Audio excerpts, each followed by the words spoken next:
నమస్తే, తెలుగు రాజ్యంకి స్వాగతం. నేను మీ సంధ్య.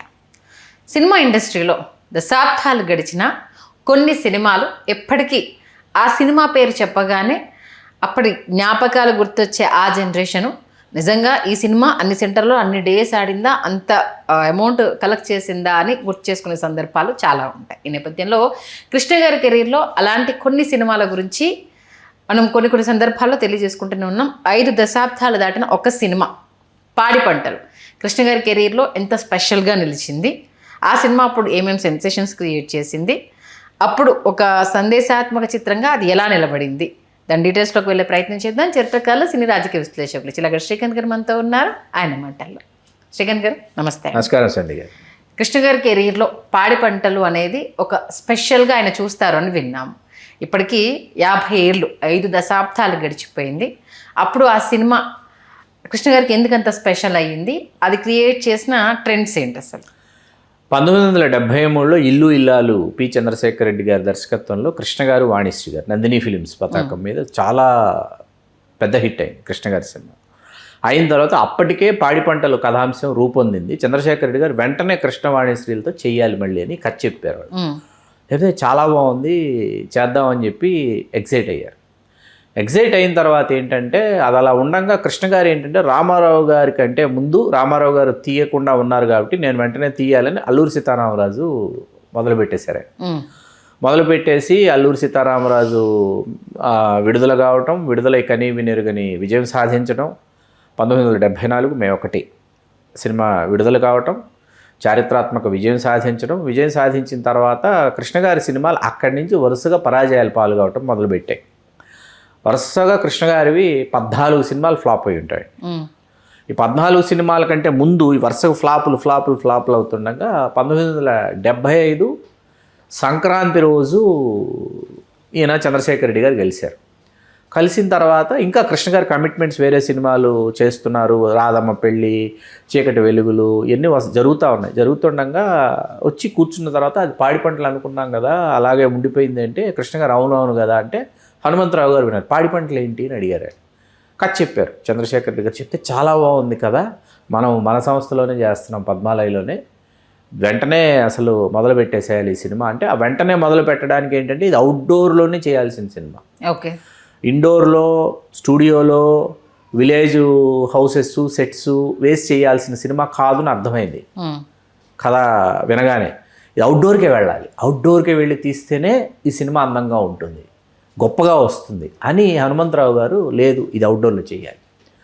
అవుట్డోర్లో కూడా నాన్ స్టాప్ షెడ్యూల్లో ఏకధాటిగా 45 రోజుల్లో పూర్తి చేసేసుకొని రావాలి సినిమా. ఓకే, అలా చేయాలి తప్ప సినిమా ఇది ఒక షెడ్యూల్, 2 షెడ్యూళ్ళు, స్టూడియోలో కొంత, విలేజ్లో కొంత, అలా కాదని చెప్పేసి అక్టోబర్లో మొదలుపెట్టి 45 రోజులు పూర్తి చేసేసారు సినిమా నాన్ స్టాప్గా. విజయవాడకి 9 కిలోమీటర్లు, ఇవాళ కలిసిపోయింది అనుకుంటా. మానికొండ వీళ్ళకి పర్ఫెక్ట్ లొకేషన్ అని చెప్పి అర్థమైంది. మానికొండకి వెళ్ళిపోయారు. అప్పట్లో అంటే మానికొండలు ఏంటి, కృష్ణ గారికి, ఆదిశేషగిరిరావు గారికి, హనుమంతరావు గారికి వాళ్ళ ఫ్రెండ్స్ మానికొండలో ఉన్నారు. వాళ్ళ ఏర్పాట్లన్నీ వాళ్ళు చేశారు. అప్పట్లోనే ఎయిర్ కండిషన్ హౌసెస్ ఉన్నాయి మానికొండ విలేజ్లో. ఓకే, బాగా వేడి ప్రాంతం కదా విజయవాడ, గుంటూరు. అక్కడున్న సంపన్నులు ఏంటంటే ఎయిర్ కండిషన్స్ అప్పటికే వాళ్ళు పెట్టించుకున్నారు. దాంతో ఆర్టిస్టులకు ఇబ్బంది లేకుండా పోయింది. సో మెనీ ఆర్టిస్టులు అనమాట. ఇంతమంది ఆర్టిస్టులని అవుట్డోర్ తీసుకెళ్ళి ఇన్ని రోజులు విలేజ్లో పెట్టి ఎలా తీశారు. కృష్ణకుమారి గారు ఉంటారు, విజయనిర్మల్ గారు, వాణిశ్రీ గారి స్థానంలో విజయనిర్మల్ గారు వచ్చారు. తర్వాత నాగభూషణం గారు, ప్రభాకర్ రెడ్డి గారు, జగ్గయ్య గారు, చంద్రమోహన్ గారు, ఎంతమంది ఆర్టిస్టులు అంటే లత గారు, సో మెనీ ఆర్టిస్టులు, అల్లు రామలింగయ్య గారు, ఎంతమంది అంటే అంతమంది, అందరూ బిజీ ఆర్టిస్టులు, పెద్ద ఆర్టిస్టులను పెట్టుకొని వీళ్ళు వెళ్ళారు. మొదట విఎస్ఆర్ స్వామి గారే కెమెరామెన్గా చేసిన, ఆ తర్వాత పుష్పాల గోపీకృష్ణ గారిని ఆయన వచ్చారు. ట్రిక్ ఫోటోగ్రఫీ అంతా మినియేచర్ షాట్స్, ఇవన్నీ డ్యామ్కి సంబంధించిన షాట్స్, ఇట్లాంటివన్నీ రవికాంత్ నాగాయిచ్ గారు చేశారు. పట్టిసీమ వెళ్ళారు. కుమారదేవం విలేజ్లో అయితే ఈ పాట తీశారు. ఏది ఇరుసులేని బండి ఈశ్వరుని బండి కుమారదేవంలో తీశారు. లోయర్ సీలేర్ అంటారు. ఆ లోయర్ సీలేర్లో షూటింగ్ చేసిన మొట్టమొదటి తెలుగు సినిమా పాడి పంటలు అనమాట. ప్రాజెక్ట్ కూడా ఇప్పటికి కనిపిస్తుంది. ఆత్రేయపురం వెళ్ళారు. అసలు అందాలన్నీ ఒడిసి పట్టుకున్నారు గోదావరి జిల్లా. అసలు విజయవాడ నుంచి గోదావరిలోకి వెళ్ళి గోదావరి జిల్లాల అందాలన్నీ, అంటే షూటింగ్ ఇవాళ అయిపోయింది అనుకోండి, రేపు ఎక్కడ షూటింగ్ వీళ్ళు ముందే ఆదిశేషగిరిరావు గారు, హనుమంతరావు గారు వెళ్ళిపోయి లొకేషన్స్ సెట్ చేసుకుని ఇక్కడ చేస్తే బాగుంటుంది. అందుకే ఇవాళ మీరు సినిమా స్టార్ట్ చేశారనుకోండి పాడిపంటలు, తెలియకుండా సినిమా అయిపోయిన తర్వాత చూస్తాం మనం. ఎందుకు చూస్తామంటే ఆ బ్యూటీ, ఆ సౌందర్యం, గ్రామీణ వాతావరణంలో ఉన్న సౌందర్యం అంతా తీసుకొచ్చి, గుమ్మడి గారేమో ఫాదరు, గుమ్మడి గారి సర్నేమో ప్రభాకర్ రెడ్డి గారు, వాళ్ళిద్దరి మధ్య కృష్ణకుమారి గారు చాలా అమాయకంగా ఇరికిచ్చేస్తుంటారు ఫాదర్ని సన్ని. ఇప్పుడు ఆయన ఏదో తెలుసుకోవాలనుకుంటాడు గుమ్మడి గారు, ఈవిడికి తెలుసు, భర్త చెప్పడం, ఈవిడ చెప్పేస్తుంది. అది ఎలా చెప్తుందంటే అమాయకంగా చెప్తుంది, నేను చెప్పటం లేదు కానీ చెప్పేస్తున్నానని చెప్పేసి, అట్లా అద్భుతంగా కృష్ణకుమారి గారి పాత్ర భలే ఉంటుంది. అల్లు రామలింగయ్య గారేమో ఆ ఊరి క్షురకుడిగా అద్భుతమైన పాత్ర చేశాడు. ఆయన మామూలు పాత్ర చేయలేదు, వంగళివాడు.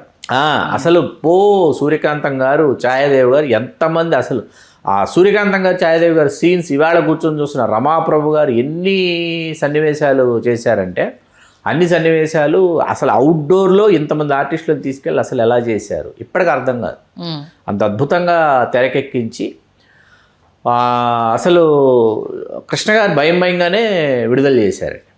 ఇది 76 సంక్రాంతికి వచ్చిన తర్వాత ఏంటంటే కనీ వినీరుగని సూపర్ హిట్ అన్న టాక్ రావటం, 7 కేంద్రాల్లో 100 రోజులు ఆడటం, అత్యధిక కేంద్రాల్లో ఆంధ్రప్రదేశ్లోని అన్ని ముఖ్య పట్టణాలలో 50 రోజులు ఆడటం. కృష్ణ గారు ఏంటంటే అక్కడ పద్మాలయ స్టూడియో కట్టాలని నిర్ణయం చేసుకున్నారు.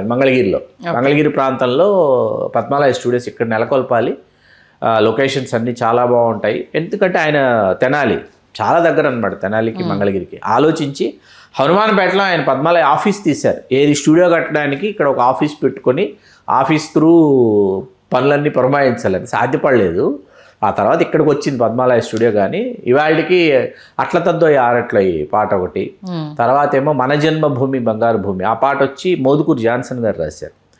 త్రిపురనేని మహారథి గారండి. కృష్ణ గారికి ఏంటంటే మీరు ఒక అల్లూరి సీతారామరాజు తీసుకున్నా, ఒక పాడిపంటలు తీసుకున్నా, దేవుడు చేసిన మనుషులు తీసుకున్నా, త్రిపురనేని మహారథి గారు కనీ విని ఎరుగని వెలకట్టలేని గొప్ప సినిమాలు కృష్ణ గారికి రాసినటువంటి అత్యుత్తమ రచయితలు త్రిపురనేని మహారథి గారు ఒకరు. అసలు పల్లెవాసన గుబాళిస్తుంది ఆ సంభాషణల్లో. ఓకే, ఆ పల్లెవాసన ఎంత పల్లెవాసన, పల్లెటూళ్ళల్లో మాత్రమే వినిపించేటటువంటి పలుకుబళ్ళు, భాష, ఆ భాషలోని సొగసు పాడిపంటల సినిమాలో మనం వినొచ్చు, చూడొచ్చు. అంత అద్భుతంగా తీశారు. కృష్ణ గారికి అల్లూరి సీతారామరాజు తర్వాత 14 ఫ్లాపులు వచ్చి, 14 ఫ్లాపుల తర్వాత సూపర్ డూపర్ హిట్ అయ్యి మళ్ళీ కృష్ణ గారి కెరీర్ని ట్రాక్లో పెట్టినటువంటి సినిమా పాడిపంటలు. వాళ్ళ ఓన్ ప్రొడక్షన్లోనే స్టార్ట్ చేశారు. నిజంగా అంటే అంతమందిని ఎంగేజ్ చేయడము అనేసి అంటే మామూలు విషయం కదా. అంటే కేవలం కృష్ణ గారి కోసం మాత్రమే చేసిందా యాక్టర్స్ అంతా, లేకపోతే సినిమా పరంగా వెళ్ళిన వాళ్ళు అనుకోవాలి? అంటే కృష్ణ గారు ఏంటంటే అండి అప్పటికి 35 days ఏమో అక్కడే షూట్ చేశారని చెప్పారు. 45 days non stop, 45 days non stop shoot అనమాట. మీకు లొకేషన్ చేంజ్, లొకేషన్ షిఫ్ట్ అలా చేసుకుంటూ వెళ్ళారు. ఎందుకంటే అందరు పెద్ద యాక్టర్స్ దాంట్లో ఉన్న వాళ్ళంతా ప్రతిరోజు షూటింగ్ ఉన్న ఆర్టిస్టులు, అప్పుడు ఎవ్రీ డే షూటింగ్ ఉన్న ఆర్టిస్టులు. కాబట్టి 5 రోజులు డేట్లు ఇచ్చారు ఆర్టిస్టు. జాగ్రత్తగా చక్కగా ఆర్టిస్టుకు సంబంధించినటువంటి సీన్స్ అన్ని చక్కగా ప్లాన్ చేసుకుని, చీఫ్ కో డైరెక్టర్స్ వీళ్ళు ఎవరైతే ఉన్నారో చీఫ్ అసోసియేట్స్ చాలా అద్భుతంగా ప్లాన్ చేసి, మ్యాచింగ్ షాట్స్ కూడా అద్భుతంగా తీసి, అదేంటంటే ఇది ప్లానింగ్ అండి, పక్కా ప్లానింగ్, పర్ఫెక్ట్ ప్లానింగ్. ఈవేళ మనకి కావాల్సినంత టెక్నాలజీ అందుబాటులో ఉండి, స్మార్ట్ ఫోన్స్ అందుబాటులో ఉండి, కమ్యూనికేషన్ స్కిల్స్ డెవలప్ అయ్యి, ఎంత టెక్నాలజీ మనం అప్డేట్ అయ్యి, ఇక్కడ ఏమవుతుందంటే అయినా మనం ప్రతిరోజు మన దైనందిన జీవితంలో సరైన సమయానికి సరైన విధంగా మనం పనులు చేయలేకపోతున్నాం. ఇంత టెక్నాలజీ డెవలప్ అయిపోవడం వల్ల ఒక అలసత్వం వచ్చింది మనిషిలో. ఆ రోజు ఏంటంటే ఈ సమయానికి ఈ పని చేసి తీరాలి, వానొచ్చినా వరదొచ్చినా ప్రపంచం తలకిందులు అయిపోయినా సినిమా షూటింగ్ అంటే ఏంటి, ఇంత వ్యయంతో కూడుకున్నటువంటిది.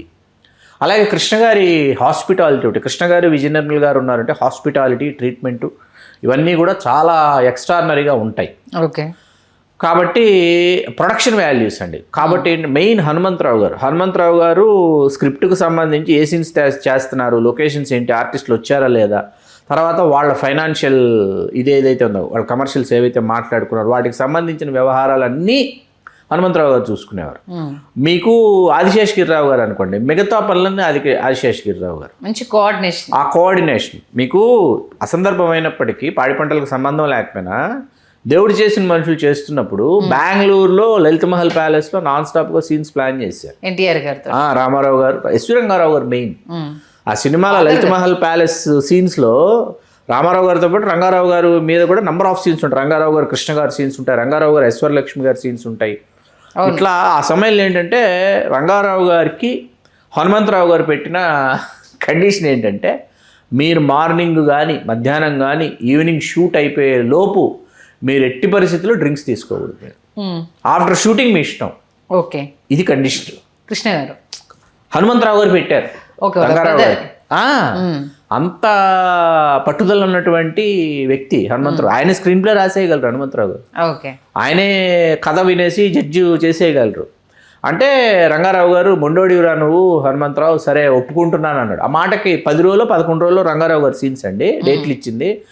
రంగారావు గారు 10 రోజులు ఆ మాట కట్టుబడి ఉన్నారు. ఆయన సాయంత్రం మీ ఇష్టం, ఆఫ్టర్ షూటింగ్ మీ క్యారెక్టర్కి మీకు ప్యాకప్ చెప్పేసాం, ఆ తర్వాత హోటల్కి వెళ్ళిన తర్వాత మీ ఇష్టం అనేది. అంత అంటే ఆర్టిస్ట్ నుంచి అంటే షూటింగ్ అయిపోయి ప్యాకప్ చెప్పారు రంగారావు గారు. అక్కడి నుంచి రంగారావు గారిని ఎంత జాగ్రత్తగా చూసుకోవాలి, ఆయనకి ఏం కావాలి, ఓకే, అవన్నీ బాగా చూసుకుంటారు. హాస్పిటాలిటీ అవన్నీ బాగా చూసుకునేటప్పటికి ఇక్కడ క్రమశిక్షణకి సమయానికి రావటం, చక్కగా సీన్స్ పూర్తి చేయటం, ఇన్వాల్వ్మెంట్. ఇంతమంది ఆర్టిస్టులను ఈవేళ ఇంతమంది ఆర్టిస్టులతో అవుట్డోర్ తీసుకెళ్ళడం ఆంధ్రప్రదేశ్కి అనేది అసాధ్యం అండి. అది అసాధ్యంలోకెల్లా అసాధ్యం.